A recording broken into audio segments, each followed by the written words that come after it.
Hello, thanks for your interest. This video is a segment from a National Lesbian and Gay Journalists Association New Ways seminar. Stay tuned for more opportunities to learn skills and strategies for news coverage of HIV and AIDS. Data, analysis, and context, which sounds really wonky and boring, but we're going to make sure that it's not. And one of the folks who's going to help us do that is David Purcell, the Centers for Disease Control and Prevention Division of HIV/AIDS Prevention, and Deputy Director for Behavioral and Social Science. First, David's going to give us kind of a rundown of where we are with HIV/AIDS today. So I'm going to talk about three sections very briefly, about 3 or 4 minutes on each of these. And the first two sections, HIV epidemiology and the changing landscape of HIV prevention, I have these in here because I think they're potentially interesting in terms of thinking about stories, the way the HIV epi has changed and the changing landscape of prevention today. And then I'll spend a short time talking about available resources. I also want to thank Trang Wizard in the back who helped with these slides. So HIV epi are the numbers around HIV. So the number of people living with HIV, or the prevalence, which is shown in the red dots, has grown to almost 1.2 million people in the United States. This increase has occurred because new cases, or what we call incidence, as shown in the blue and yellow dots, has been relatively stable or slightly decreasing, while survival has increased due to better medications, which were introduced in 1996. So the gap between the red and the blue is the number of people living with HIV. 2/3 of HIV diagnosed in 2014 occurred among gay, bisexual, and other men who have sex with men, which CDC calls MSM. 25% among heterosexuals, and smaller numbers among other risk groups. It's important to remember, at one point people thought the HIV epidemic was going to become a generalized epidemic in the US, and it never really did. This slide shows changes from 2010 to 2014 in proportion of diagnoses by transmission category. The main thing it shows is the percentage of diagnoses increasing among MSM from 60 to 67% over these 4 years, while the percentage of infections to other groups either remained stable or declined slightly. Over the past 10 years, generally we've seen increases among MSM and among youth, ages 13 to 24, big increases, while we see pretty dramatic decreases among heterosexuals and people who inject drugs. This pie chart shows the percentage distribution of infections among MSM diagnosed in 2014. And what you see is race ethnicity is fairly equal across races, about 38% among African Americans, 30% among white, and 27% among Latino. This does show that this evenness masks the disparity. African Americans and Latinos are about 12 or 13% of the population, so they're overrepresented among cases, among MSM and among other women. As with many diseases, health inequities are an important part of the story of HIV in the US. African Americans are 8 times and Latinos 3 times more likely to have HIV than whites.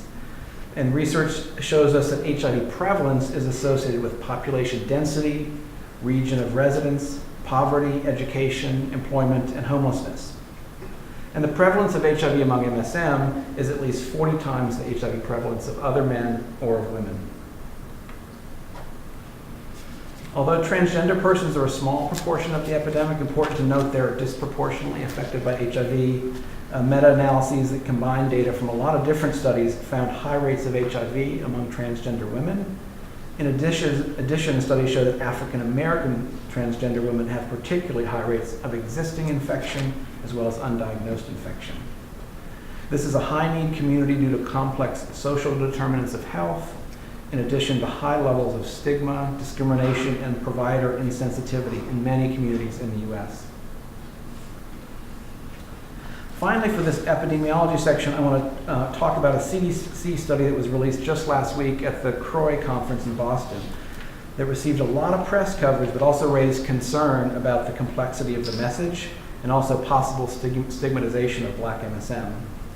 This study provided the first ever comprehensive national estimate of lifetime risk of HIV diagnosis for several key populations and in every state in the nation.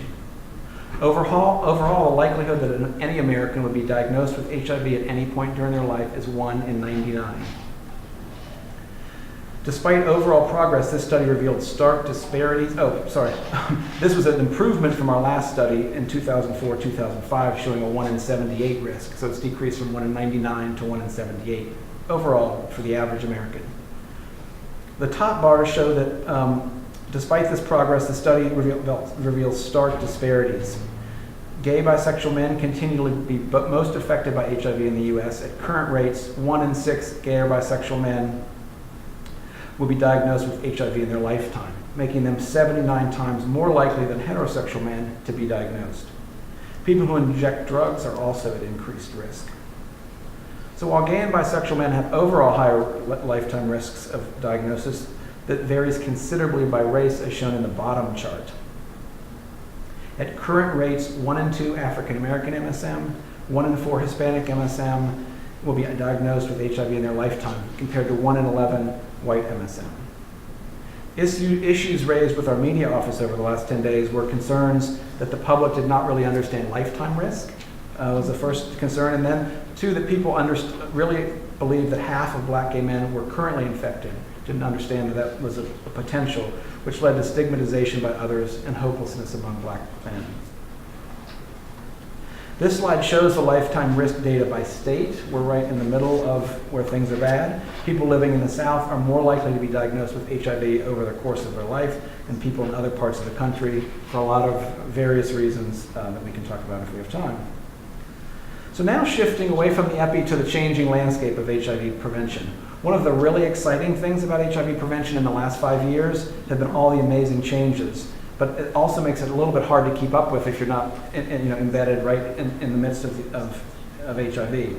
Important advances include the White House releasing the first national HIV AIDS strategy in 2010 and then updating it in 2015.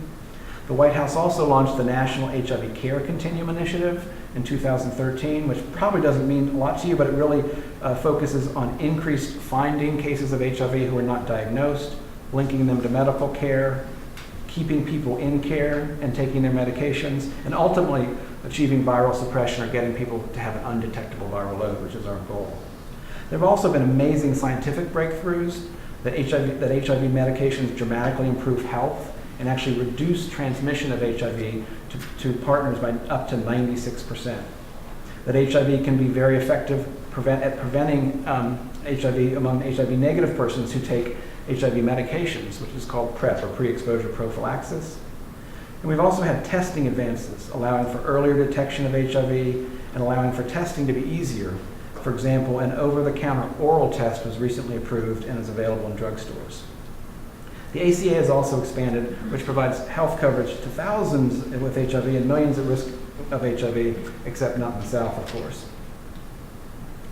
This is a visual that captures what CDC's high-impact approach to HIV is and the National HIV/AIDS strategy. Basically, they direct prevention efforts to the right people, which is on the left, or key populations, focus on the right places or the right areas, and also with the right practices or the right interventions. So it's really trying to target our efforts to have a bigger impact on reducing HIV. The right practices or interventions include testing, PrEP, linkage to care if you're HIV positive, and support for people living with HIV, including rapid access to medications for both treatment and prevention. Expanded prevention options are a good thing, but communicating about all these options and what we think are best can be challenging for an agency like CDC. But it is nice that we finally have more than condoms. We also have biomedical options, which we've been discussing, as well as behavioral prevention activities and testing. And I wanted to show you this hopeful slide because in San Francisco, they have shown if you really put all these tools together, get people on treatment faster, ramp up PrEP, keep people in care, and get them back into care when they drop out, you can see a steady drop in both new cases and deaths. This is San Francisco data from 2006 to 2014, showing a steady decrease in both. But this slide shows we still have work to do as a nation, even if we have some places like San Francisco where prevention is really working well. This slide shows that of the approximately 1.2 million people I mentioned who are living with HIV, at the end of 2012, CDC estimates that 87% know they're HIV positive, so 13% are not diagnosed, but only 39% are receiving medical care, 36% have been prescribed the new treatments that we are so important, and only 30% out of the 1.2 million have actually achieved viral suppression. These rates on the right really need to be much higher to stop the HIV epidemic. And this is a focus not only in the US, but around the world. This slide just shows that gay men, and particularly young men and men of color, have particularly not been getting the full benefits of all these prevention options because they're really not doing well on the continuum in terms of getting viral suppression rates high. Lastly, I want to touch briefly on men's concern about HIV and their knowledge of the changing landscape that we've just discussed. Kaiser Family Foundation did a study last year with a large sample of gay and bisexual men, and they found that HIV was the #1 health issue faced by gay men. So seemingly it is worth a focus in various media spaces. Second, their data showed that gay and bisexual men were rather uninformed about HIV prevention. Only a small proportion knew that HIV treatment reduced the likelihood of transmission to sexual partners. And this is 3 years after the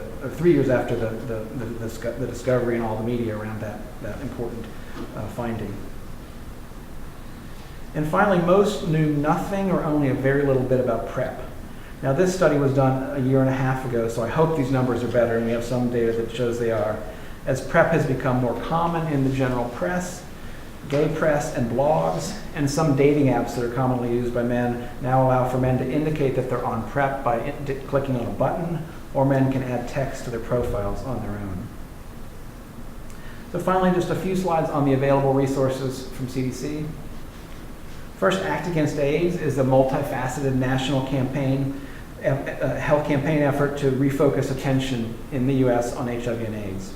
It consists of several concurrent campaigns. We currently have 10 campaigns, and they use mass media like TV, radio, newspapers, magazines, and internet to promote HIV awareness, prevention education, testing, and linkage to retention and care. And there's a lot of materials from the various campaigns on the back table. All these materials are also available online, and for our community partners, these can actually be downloaded, and you can put your community logo on it for free, so that local agencies, health departments, or CBOs don't need to develop their own campaign. These were developed through lots of research and lots of money. Most of the campaigns also have ambassadors who are leaders across the country committed to leveraging our campaign assets to increase the reach and impact of our effort. Many include people living with HIV across racial and ethnic areas, sexual orientation and gender identity, and they're available for interviews to supplement stories on HIV prevention. So this second resource is our new HIV risk reduction tool that CDC introduced in December of 2015. It's really the first comprehensive update of all CDC's HIV prevention messages for all audiences. Because we're a government agency, it's not that easy to talk frankly and directly about sex in a simple and straightforward way, but we finally were able to get this cleared and have it up on the web. The design of the tool has 4 main elements. I really encourage you to go look at it. It has comprehensive messages on a range of topics, so lots of different sexual practices you can think of. It talks about them and their risk. It has tiered content presenting the critical information at a top tier, and you can go deeper if you're very interested. It has tailored content that is allowed to be personalized on 3 different variables, so you can actually enter in your own and your partner's HIV status, gender, and sexual orientation. And using those variables, the interactive tool called Knowing the HIV Risk allows you to put in behaviors and see how risky those are and see how various prevention options would decrease your risk or increase your risk. So it's a nice tool where people can put lots of different prevention options together and see how that protects them.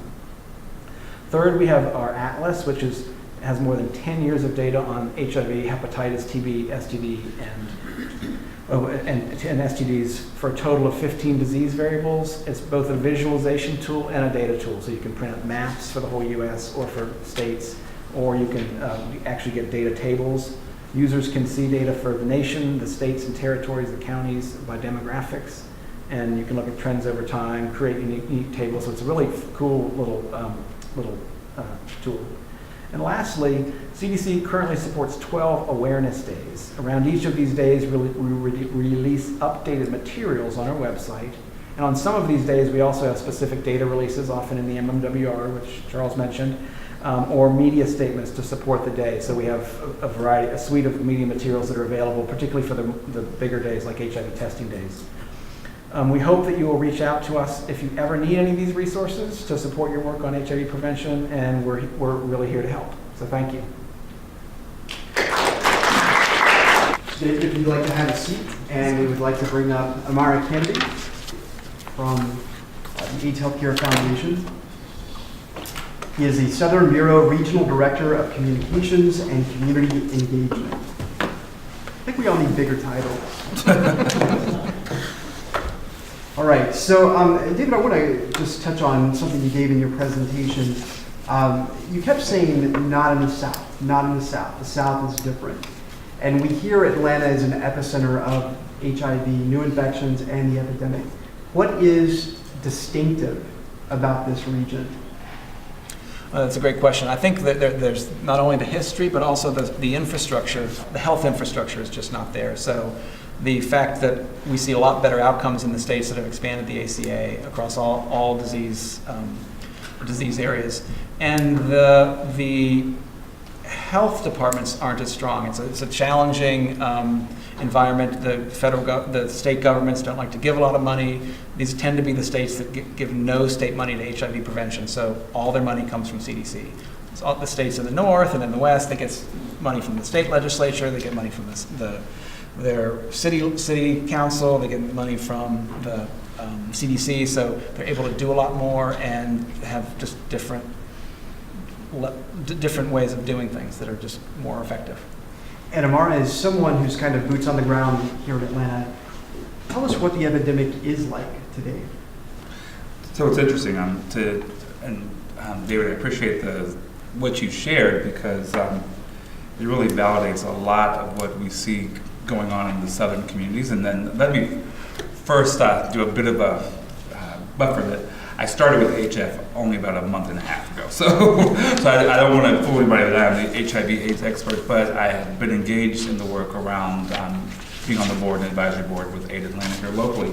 And to David's point, I mean, what we see is, I think, one of the key factors that I think impacts what's happening here locally is lack of education, stigma, and again, we could do a whole talk show, if you will, just on the absence of quality healthcare accessibility here, I mean, in our own state.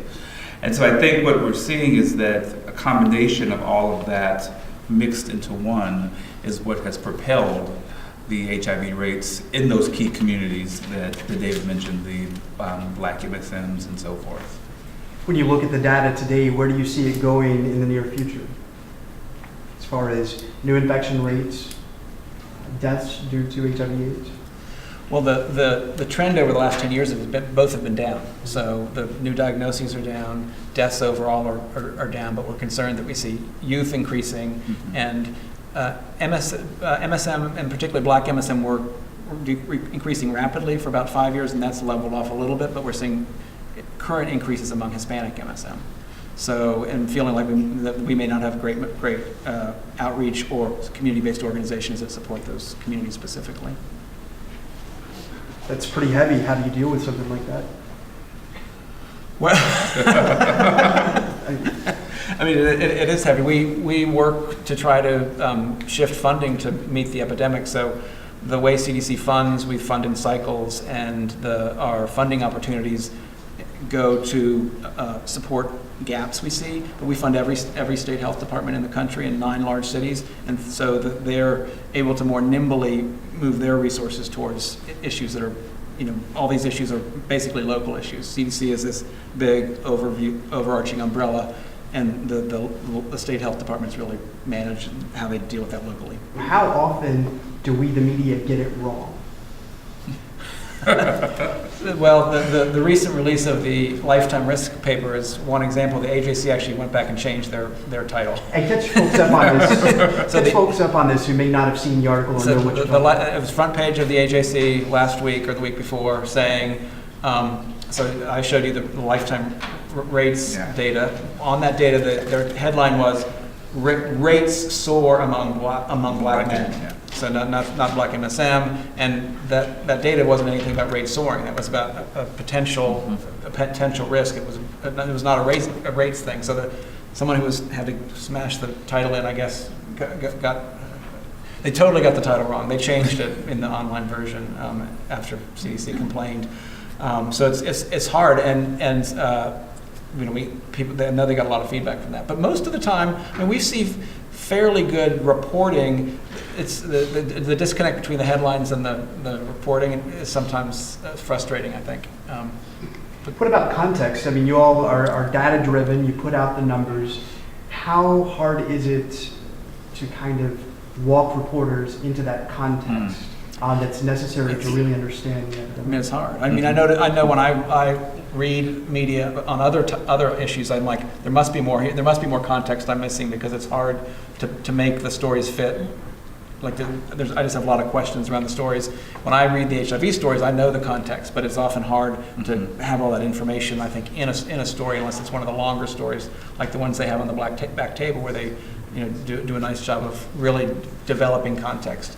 But the shorter stories, it's hard. It's hard to get the context that's complex. And people bring with them what they know about HIV. And so to reading that story. Jim, if I can also add, and I think, in fairness to this group, is it's hard, to David's point, depending upon the media outlet. So if it's print media, and we already know that you only got so much space in the column, you try to get the high points, but oftentimes the high points have subpoints that contextualize the high points. I really want to commend you and Rose in the space that you've had with, obviously you have a confined amount of airtime, but in that time, and because radio does give you a little bit more leeway, you really do try to break down, these kind of overarching stats to explain it, and that's what's really helpful. I mean, I think it's kind of the balance, and I think where there's also the opportunity to make a commitment to tell the story. So, I mean, again, going back to this, there's a journalist who we met with the other day, and one of the things that I appreciated is that she said, I'm here to figure this out, and I'm going to stay on this subject matter until my editor tells me I can't do it anymore, and even then I'm going to fight to talk about it even more, because so long as the numbers are what they are in this community, then it is a story. Right. Well, unfortunately, that concludes our time. Special thanks to both of you. Thank you for watching, and a special thanks to all of our speakers. This has been a National Lesbian and Gay Journalists Association presentation. Learn more about reporting on HIV and AIDS today at www.nlgja.org/resources/newways.